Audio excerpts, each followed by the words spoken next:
à tous et à toutes. Bienvenue sur Free Matin à suivre dans cette émission matinale, la une des journaux, présentée par Kader Achirou. Bonjour. Bonjour, à vous Nané Dimon, chers amis internautes. Bonjour. À la une des parutions ce matin, nous avons toujours d'actualité les tractations au niveau du Parlement en vue de la recherche d'un consensus pour les élections législatives inclusives de 2019. Nous avons également la une des journaux, l'exécution du programme d'action du gouvernement bénin révélé. Et pour finir, nous avons quelques actualités liées à la diplomatie béninoise à l'étranger.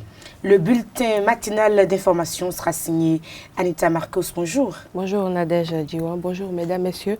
Le bulletin s'intéressera tout à l'heure au Digital African Tour Bénin 2019, un rendez-vous du numérique, de la technologie de l'information et de la communication, puis également de la 13e édition des stars de l'intégration culturelle africaine SICA.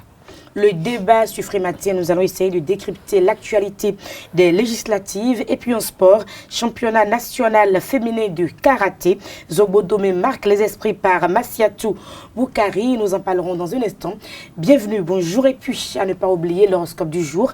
Bienvenue, bonjour. Voici donc la une des journaux.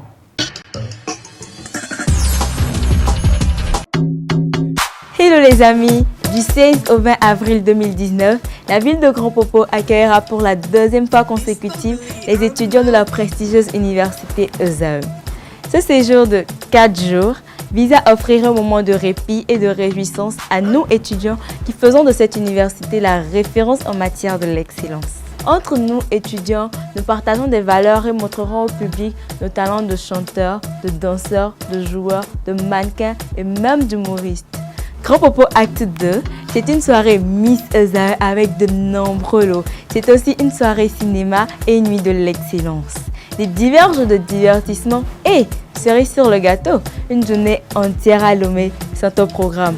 Alors, entre ESAE Béchourmende, ESAE Akwakwa et ESAE Parakou, lequel de ces 3 sites verra une de ses étudiantes repartir avec la couronne de Miss ESAE. Chers amis étudiants et étudiantes, Grand Popo Acte 2, c'est notre fête. Rêvons grand et faisons grand. Participons donc maximum.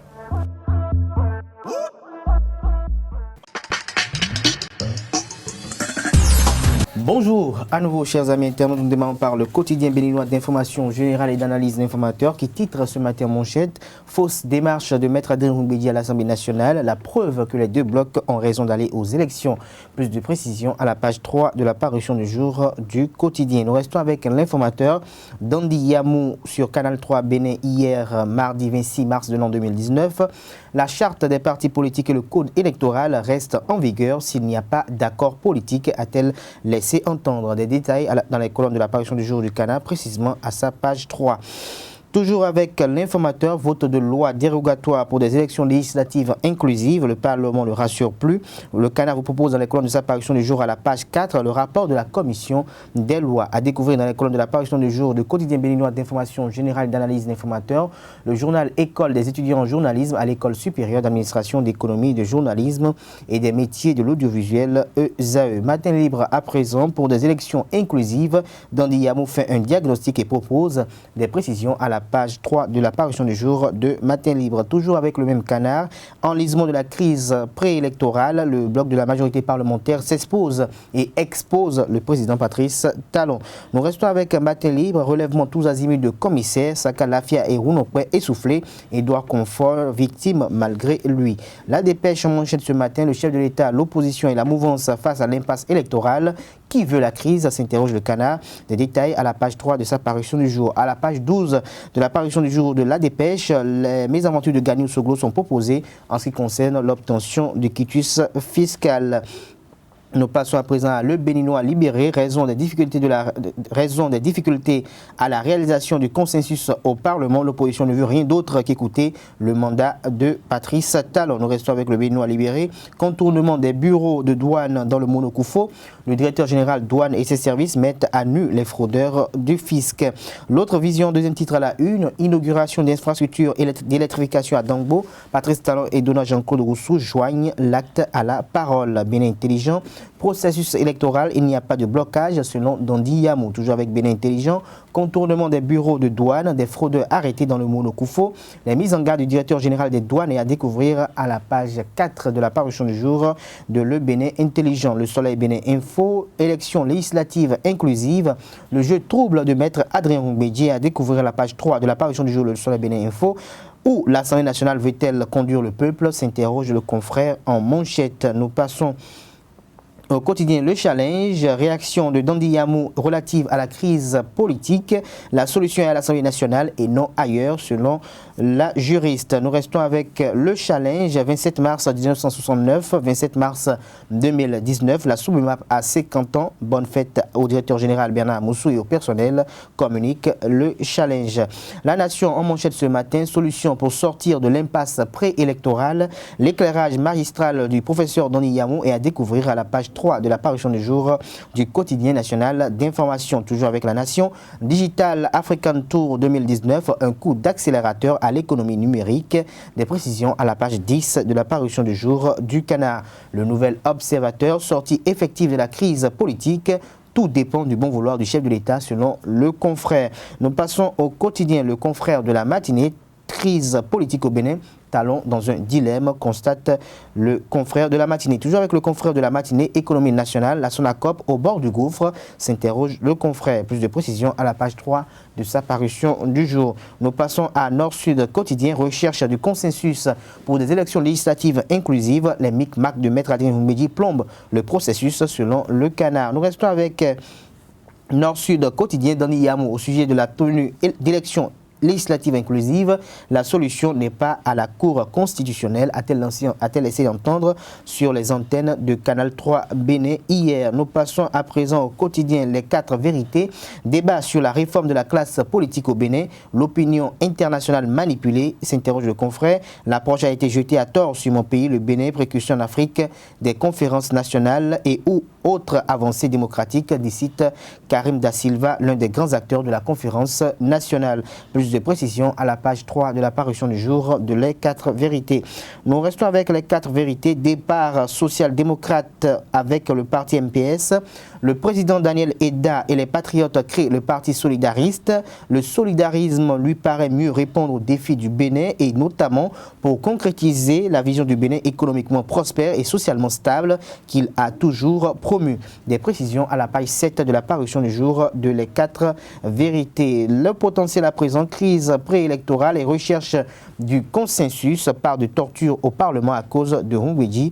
Nous restons avec le potentiel en cas de défaut de consensus au Parlement. Dondi Yamou écarte l'intervention de la Cour constitutionnelle. Tant qu'il n'y a pas de blocage institutionnel, le pouvoir régulateur des sages ne peut être utilisé. Le matinal demande d'autosaisine de la Cour constitutionnelle sur l'impasse politique. C'est à tort, réplique Dondi Yamou. Toujours avec le matinal, proposition de loi dérogatoire pour des élections législatives inclusives. L'Assemblée nationale à la recherche du consensus. Le soleil levant ce matin en manchette avec les photos du président Patrice Talon, Sébastien Germain Javon, candidat Zanaï, Adrien Mbedji et Eric Houndété, titre des jets de la crise préélectorale. L'opposition doit reconnaître les efforts de Patrice Talon. Il a prouvé à maintes reprises sa bonne foi à organiser une élection inclusive, une opposition aveugle et utopique pour conduire le Bénin dans la gadoue. Après son départ de la Cour constitutionnelle, Théodore Olo, ancien président de la Cour constitutionnelle, veut se taire pendant 5 ans pour ne pas perturber Joseph Djogbenou. Nous passons au quotidien L'Opinion aujourd'hui pour finir ce matin. Tractation pour un consensus en vue des élections législatives inclusives. Le jeu politicien a pris le pas sur l'enjeu des élections. La Cour constitutionnelle n'a pas à intervenir selon Dondi Yamou. L'expert indépendant contribue au débat public sans parti pris et proposition de loi dérogatoire pour des élections législatives inclusives. Vivement le consensus au Parlement demain jeudi. Merci à vous, Kadera Chiro, pour la une des journaux. Nous passons au bulletin matinal d'information avec Anita Marcos. À nouveau, bonjour et bienvenue. Cotonou abrite depuis hier mardi le Digital African Tour Benin 2019, un grand rendez-vous qui réunit les sommités du monde numérique et de la technologie de l'information et de la communication du continent, tous secteurs confondus. Ceci pour débattre autour du thème général suivant: finances digitales, cybersanté, e-agriculture, e-sport, secteur clé pour l'accélération du développement durable. À l'occasion, 5 différents panels de grande portée sont prévus avec divers communicateurs afin de rendre possible et effectif la réalisation de 4 objectifs de développement durable. Pour plus d'explications, je vous invite à suivre le directeur de cabinet du ministre de l'économie numérique et de la communication, Ahmed Saka. Il est au micro d'Abdelkader Achiro. Les discussions et différents panels de ce jour m'apparaissent tous plus cruciaux les uns que les autres, car ils contribueront chacun de façon respective à faire avancer les réflexions et à nous orienter vers des actions porteuses de résultats en vue d'améliorer notre écosystème. Je ne puis continuer cette adresse à votre endroit sans manquer de vous rappeler que le Bénin, à travers son chef de l'État, le président Patrice Talon, travaille à se positionner comme la plateforme numérique de l'Afrique de l'Ouest à l'horizon 2021.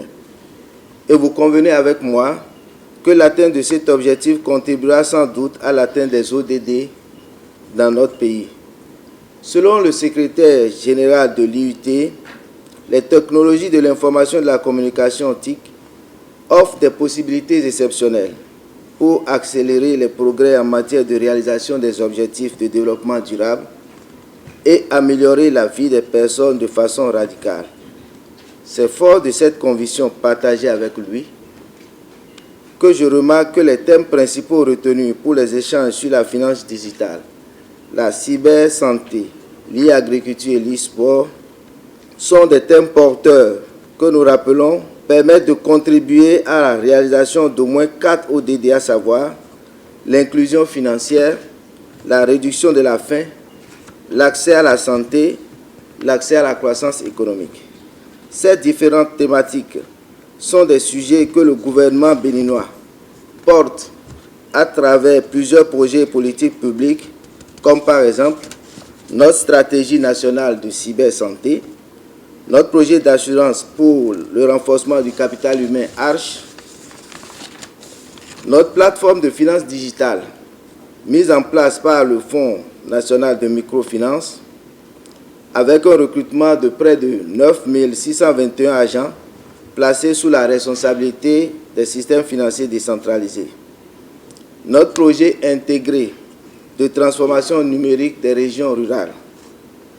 Mesdames et messieurs, je sais que ce forum constituera pour nous une occasion d'échange et de partage sur les différentes initiatives et les projets initiés par le gouvernement, associés aux efforts dynamiques des acteurs du secteur privé et notamment ceux contribuant à l'atteinte des objectifs de développement durable d'ici 2030. Pour ma part, je reste tout de même convaincu qu'il apportera également quelques stratégies afin de mobiliser tous les acteurs de l'écosystème vers un Bénin numérique durable. À côté de cette initiative du Digital African Tour Benin 2019, l'Agence de développement du numérique ADN, dans sa vision de faire du Bénin une grande nation du numérique, réaffirme l'engagement du chef de l'État pour une politique du numérique perceptible par les acteurs de premier plan.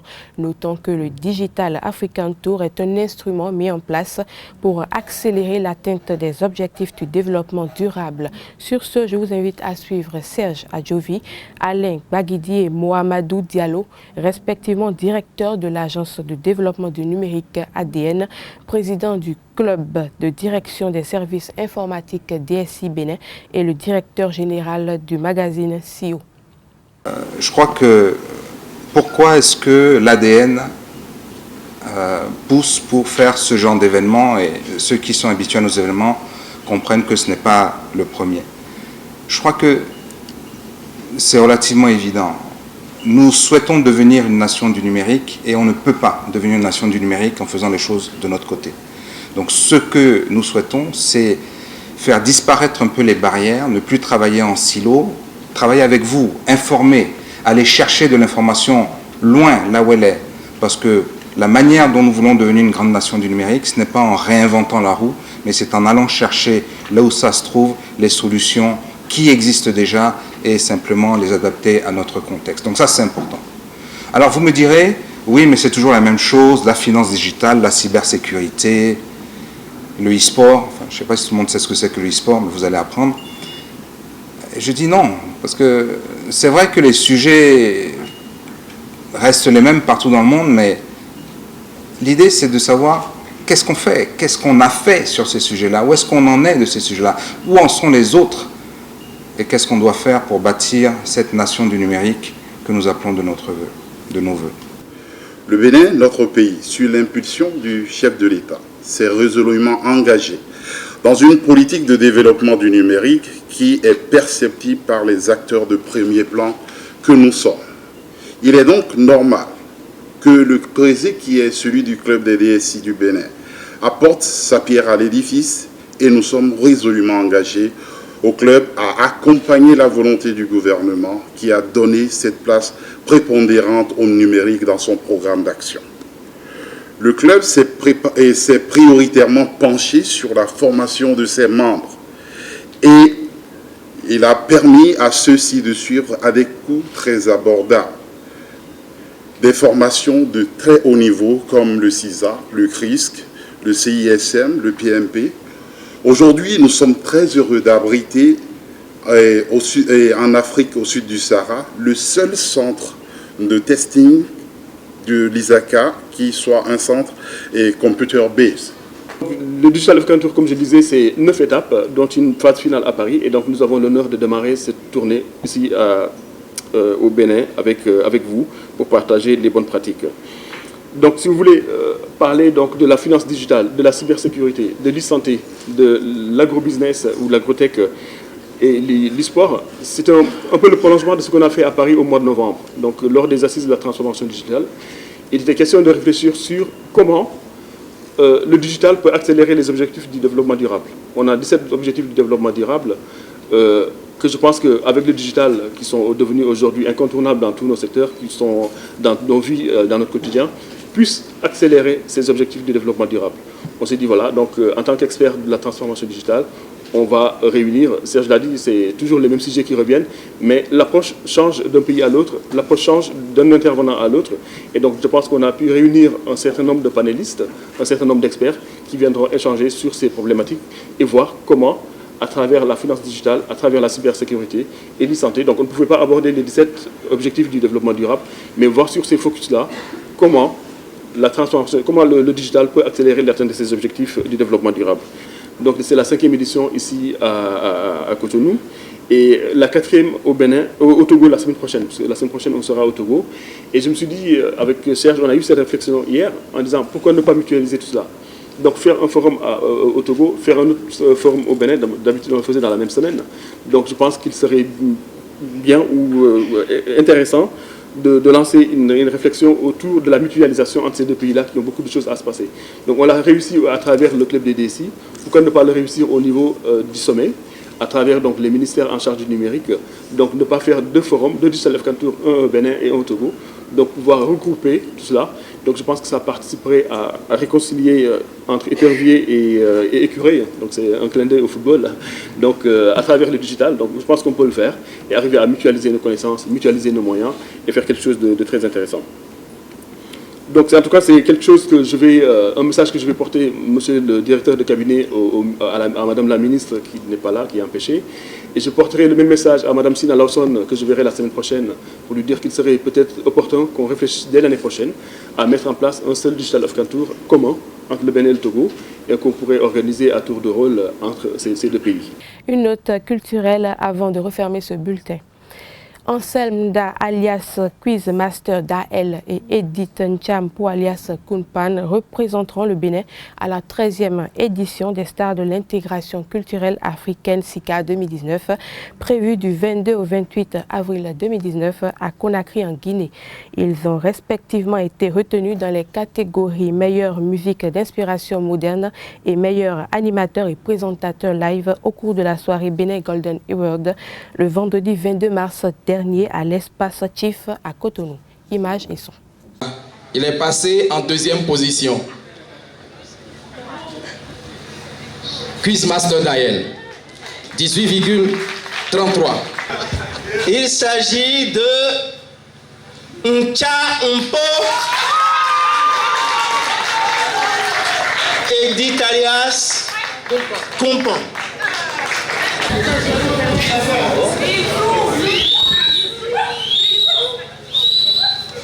Ça y est, Quizmaster Dael chez les animateurs et Kumpa chez les artistes vont défendre les couleurs béninoises à la 13e édition des SICA du 22 au 28 avril en Guinée. Quizmaster Dael a pris le meilleur sur ses 5 concurrents en introduisant de fort belles manières les artistes Etia et le commissaire Pabo. Le pays d'Angélique Kidjo, le pays de Jaimon Rousseau. Mon très cher et beau pays, le Bénin, est l'un des plus beaux pays d'Afrique. D'une superficie de 112 622 km², mon très cher et beau pays, le Bénin, puisque c'est de ce pays qu'il s'agit, regorge de nombreuses ressources. Et sans oublier de nombreux talents. Et au nombre de ces talents, nous avons l'une des voix filantes. En ce moment, c'est de temps-ci d'ailleurs, elle a beaucoup fait parler d'elle. C'est l'une des artistes, je dirais la seule femme, qui a un visage masqué. C'est vrai, elle est née justement à Cotonou, au Bénin, un 5 octobre, a grandi à Kérou et est de Grand Popo. Ladies and gentlemen, elle est là ce soir pour casser la baraque.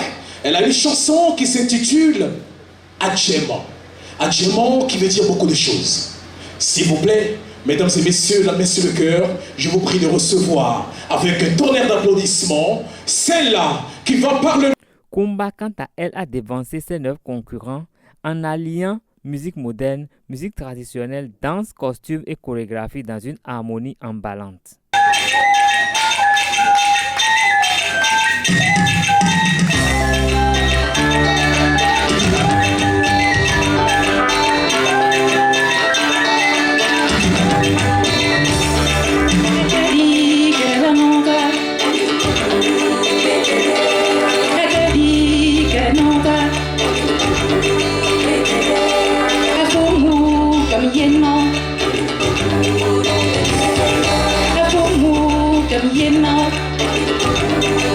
Les ambassadeurs de la culture béninoise vont recevoir le drapeau national avant de relier la capitale guinéenne pour les SICA 2019.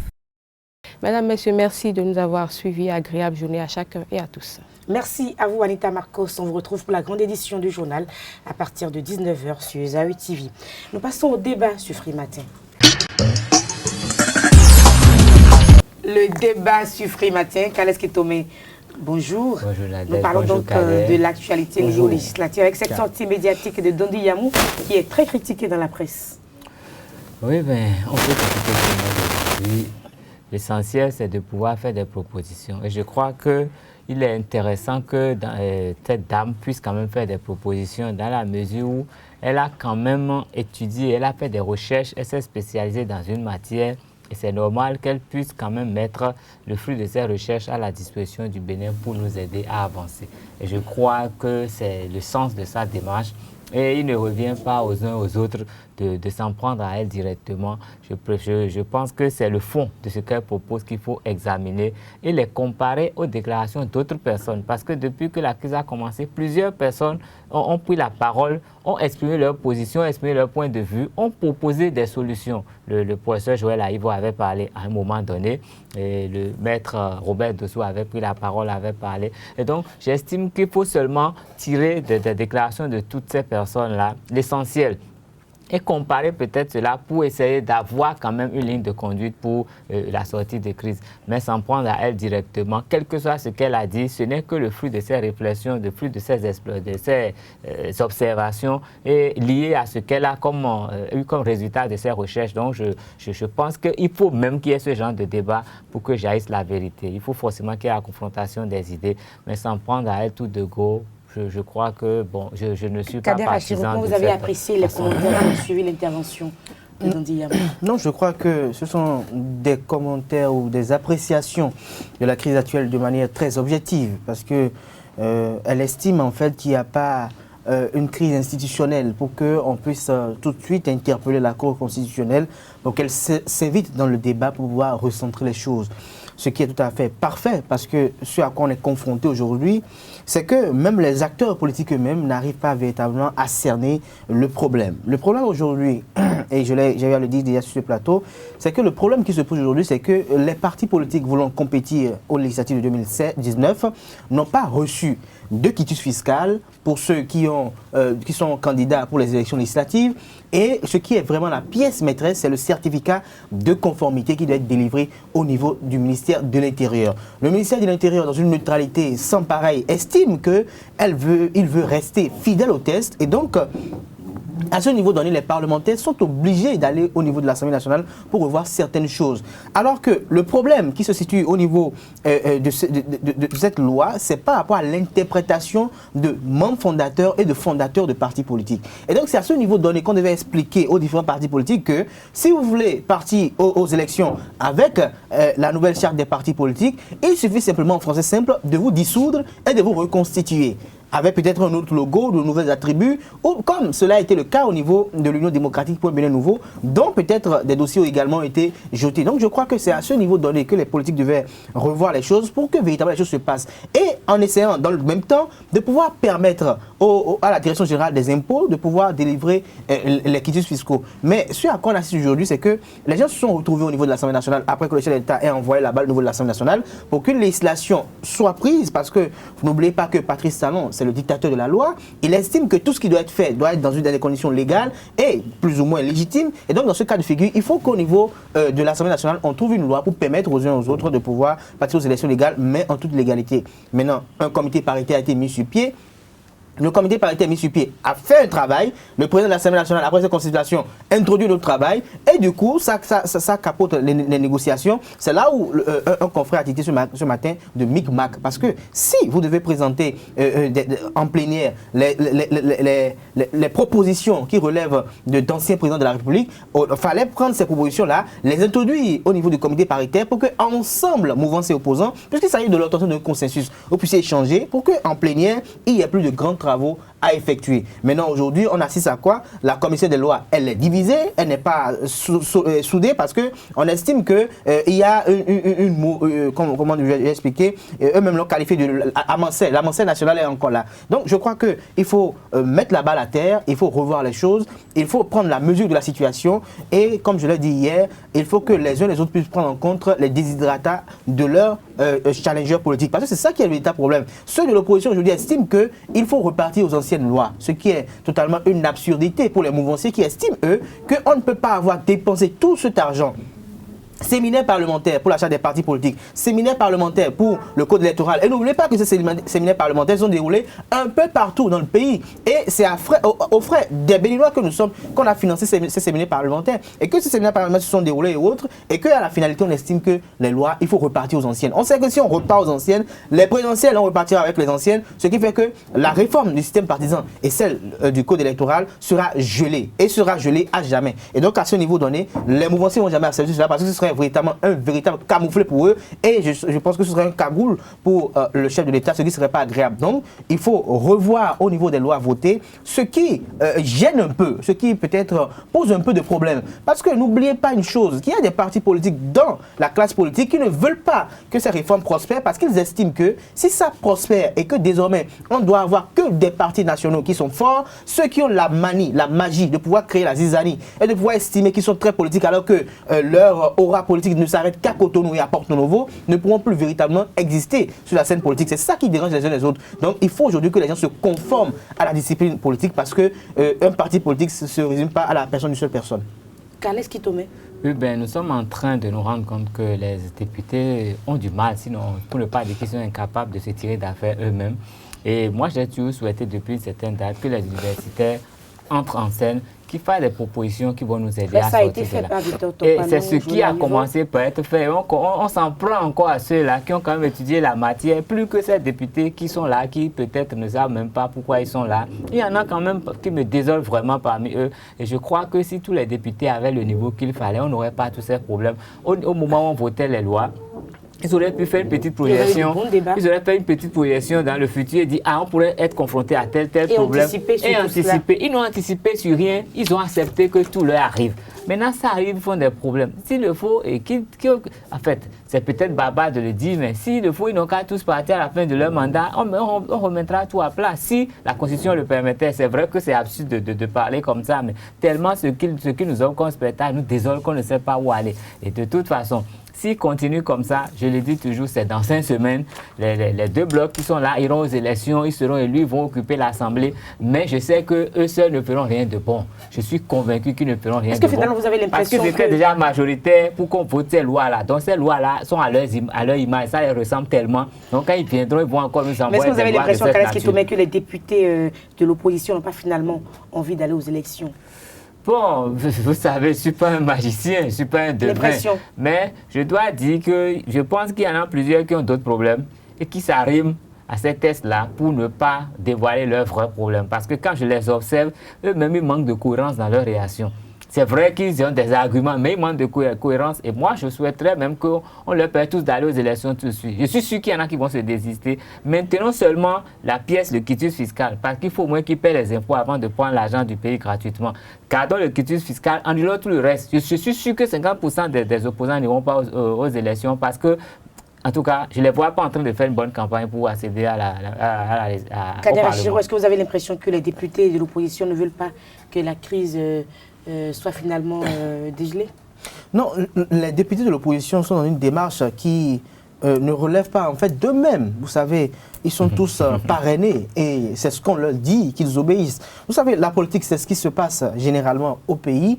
C'est-à-dire que c'est quand l'un dit des faits pires qui vont... Excusez-moi, c'est où leur conviction? Si quelqu'un doit leur dire ce qu'il faut faire, c'est où leur conviction? Il faut des lois pour nous et c'est quelqu'un qui va leur dire ce qu'ils vont faire parce qu'ils vont nous dire aujourd'hui... Celui qui finançait jusque-là, parce que ça a changé. Ils ne sont pas des écoliers, alors qu'ils retournent à l'école pour qu'on sache qu'ils sont des tutelles. La plupart, la majorité de ceux qu'on appelle députés de l'opposition aujourd'hui, il suffit juste que Alassane Ouattara, par la magie, retrouve encore à rendre, le mettre dans la même pièce Patrice Talon et Boni Yayi, et que définitivement les deux ressortent encore avec une ficelle, et que Boni Yayi rende fréquemment visite à Patrice Talon parallèle de la Marina. Vous allez voir que ces mêmes députés vont vous prendre une déclaration, pour vous dire désormais qu'on a vu que, bon, voilà, comme d'autres ont eu à le faire. C'est ça la politique sous notre pays. Donc vous comprenez en fait qu'ils sont comme des marionnettes qui sont à la solde d'une personne donnée. Et donc dans le cas de figure, tout ce qui se passe à travers certains députés de l'opposition, moi je comprends bel et bien que derrière eux, il y a une main invisible qu'on pourrait voir dans un mirage comme Thomas Boni Yayi. Mais le cas d'espèce aujourd'hui, ce qui se passe aujourd'hui, je crois que cette charte des partis politiques qui a été votée, je crois que je faisais partie des premiers qui disaient que c'est une charte des partis politiques qui a été votée en conformité au FCBE et ils étaient pratiquement la seule entité politique qui existante déjà qui pouvait très rapidement se mettre au pas des exigences de cela. Parce que quand on voit, en dehors de bloc républicain, Union progressiste, quand on prend les 10 partis politiques qui se présentent aujourd'hui, osons le dire en toute honnêteté et sincérité, la troisième formation politique qui peut véritablement remplir ces conditions, c'est FCBE. Le reste sont des partis politiques qui ont quelques fiefs électoraux, qu'ils agitent par le biais de l'argent pour peut-être essayer de créer des émotions pour dire voilà, nous aussi nous sommes des partis politiques. Donc je crois qu'aujourd'hui les députés de l'opposition doivent prendre la mesure de la situation. Ceux qui doivent revenir à l'Assemblée nationale doivent dire il s'agit de notre réélection et que si l'opposition estime qu'elle peut avoir la majorité, parce que c'est ce qui est clamé de part et d'autre, qu'elle peut avoir la majorité lors des élections législatives, quels que soient les enjeux, que l'opposition, comme Vents et Marées, cherche à se mettre dans la danse, même si les candidats qu'on veut proposer n'ont pas le quitus fiscal, qu'on propose des candidats qui sont comme moi, peut-être qui n'ont pas de biens et qui peut-être n'ont pas de quitus fiscal à présenter, qu'on les propose pour que, une fois leur majorité obtenue à l'Assemblée nationale, qu'ils effectuent une relecture des thèses. C'est simple, parce que la démocratie, n'oublions pas une chose, vous savez, la démocratie, comme le disait un auteur, c'est un courant à double pensée. Vous savez, nous avons d'une part une dictature qui est affigée et de l'autre part une dictature voilée. Ce qui fait qu'on dit que la démocratie parfois entraîne la dictature ou l'anarchie parce qu'il faut la dictature pour rétablir la démocratie. Et donc s'ils estiment que la dictature de la majorité a triomphé sur eux aujourd'hui, alors que leur dictature aussi de leur majorité demain, qui sera celle de l'opposition, triomphe sur celle de la minorité qui sera peut-être de la mouvance pour que les lois soient relues, mais dans l'esprit, pas l'esprit de rendre un coup à Patrice Talon, mais dans l'esprit le plus démocratique et dans l'esprit de ce qu'il faut voir changer les choses. Il faut que désormais, on n'ait plus des partis politiques entreprises au Bénin, pour que désormais au Bénin, les élections ne soient plus des occasions de folklore et de théâtralisation, mais que les élections ne soient plus également des occasions de règlement de comptes politiques, mais que quand le Béninois se rend dans les urnes pour aller effectuer un vote, c'est parce que sur telle liste, il a vu telle personne et qu'il estime que le profil de cette personne, qu'il défend là, oui, les idées sont en phase avec les aspirations profondes du peuple, mais qu'il ne s'agisse pas que, parce que Patrice Talon effectue le déguerpissement, parce que Patrice Talon est en train de faire des travaux sur Maria Greta et que par moment, pour des questions d'incompréhension, il a des coupures intempestives, qu'il faut tout de suite voter contre lui pour ramener des gens qui ont été tout le temps les mots de ce pays. Merci à vous, Kader Achirou. Merci à vous, Kales Kitome. C'était le débat sur Frimatien. Nous passons au sport et à l'horoscope du jour.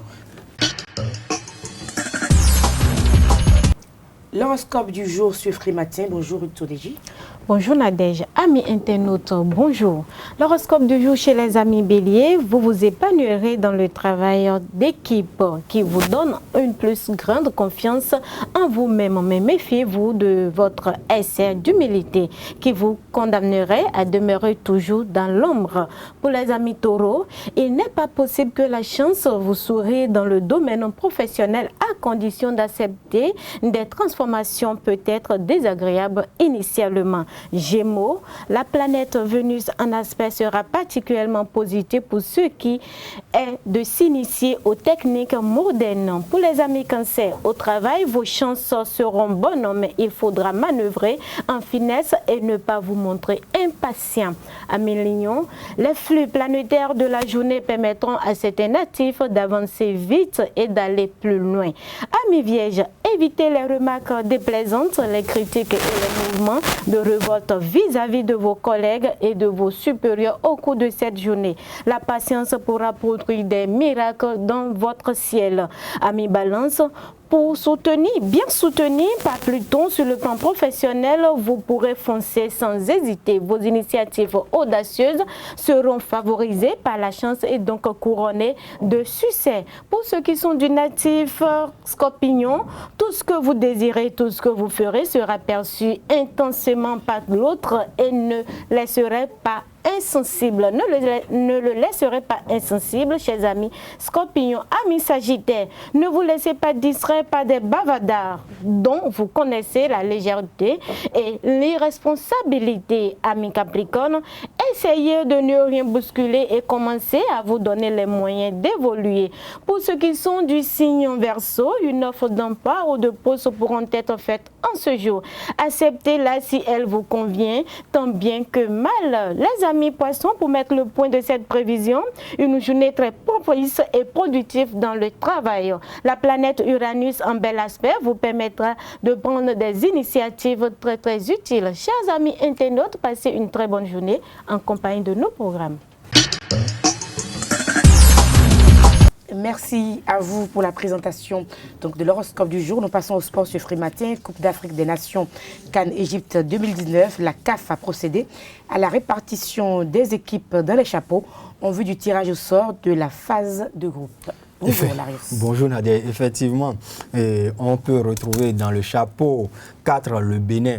Et les écureuils sont logés aux côtés de quelques néophytes de la compétition. Il s'agit de la Mauritanie, de la Namibie, du Kenya, du Madagascar et de la Tanzanie. Il faut simplement dire que là, il y a le Madagascar et la Mauritanie qui font office de nouvelles équipes venues dans cette Coupe d'Afrique des Nations et Cannes Égypte 2019. Dans les 3 autres chapeaux, on retrouve dans le premier celui des têtes de série, l'Égypte, pays hôte, le Ghana, la Tunisie, la Côte d'Ivoire, le Cameroun et le Sénégal. Dans le pôle 2, le Maroc, le Nigeria, la RDC, l'Algérie, le Mali et la Guinée sont présents. Enfin, dans le 3e chapeau, de ce tirage, ou en prélude à ce tirage au sort de la phase finale de la Coupe d'Afrique des Nations 2019, on retrouve l'Ouganda, l'Afrique du Sud, le Zimbabwe, la Guinée-Bissau, l'Angola et le Burundi. Et il faut simplement dire que ces différents chapeaux ont été constitués en fonction de la position des équipes au dernier classement de la Fédération internationale de football association FIFA. C'était publié le mois dernier et dans ce classement, le Bénin occupe la 94e place. Et le tirage au sort, proprement dit, va se dérouler le 12 avril prochain en Égypte, à côté des célèbres pyramides de Giza. Jeux concours génie en sport, les complexes scolaires Le Bon Berger et Lucie Véronne vont s'opposer en finale de la première édition de cette compétition cérébro-ludique samedi prochain. C'est ça même, Nadège. Il faut simplement dire que la première phase de ce jeu concours initié par l'association Omnisport et Play and Flourish s'est déroulé le samedi dernier du côté du complexe scolaire Le Bon Berger. Et après les différentes rencontres, c'est Le Bon Berger et Lucie Véronne qui ont obtenu leur ticket pour la finale de cette première édition. Nous allons suivre la proclamation des résultats à l'issue des rencontres suivies du point effectué par la présidente du comité d'organisation de cette première édition, Romance Rompati. Donc pour la première rencontre, nous avons eu l'affiche Bon Berger, La Tendresse. Bon Berger a remporté 143 à 120. Nous avons eu Lucie Véronne qui a affronté La Tendresse. Le verdict, c'est Lucie Véronne 113, La Tendresse 105.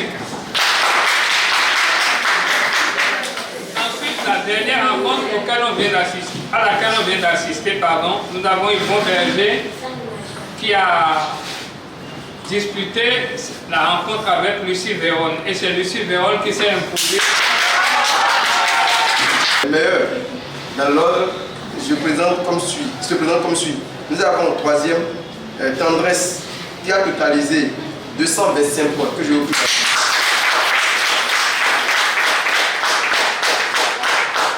À la deuxième position, l'écart n'est pas aussi grand. Nous avons le collège Lucie Véronne qui a totalisé 226 points, juste un point d'écart entre Lucie Véronne et puis la Tendresse. Applaudissez les. Le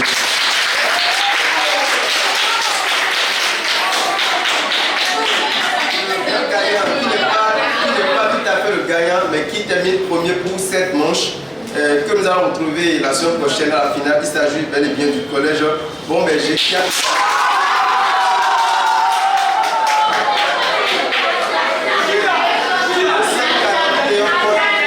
Nous avons eu, disons, 3 sortes de questions. Il y avait les questions standards, c'est-à-dire on pose la question, il suffit juste de donner une réponse. Il y avait aussi des questions, il fallait deviner en fait, soit la discipline, soit le nom, soit une institution, mais en partant parfois des images, parfois juste de ce qu'on appelle généralement charades. Donc on a fait des charades, on a fait des devinettes grâce à des images. Donc c'était vraiment bien, je pense. Les enfants, ils ont beaucoup apprécié. Donc voilà un peu, c'était sur ces critères-là que les membres du jury ont essayé d'évaluer, en tenant compte bien sûr du chrono. Pour les questions standards, il fallait répondre en 10 secondes maximum. Pour les questions de décodage, c'était la première équipe qui donne la réponse qui gagne. C'était un peu ça. Nous nous réjouissons déjà que cette première édition se soit bien passée. C'est vraiment l'objectif, c'est d'amener les enfants à s'intéresser davantage au sport et à connaître déjà un peu mieux les acteurs du sport au Bénin, à savoir un peu en quoi le sport peut être bénéfique pour eux.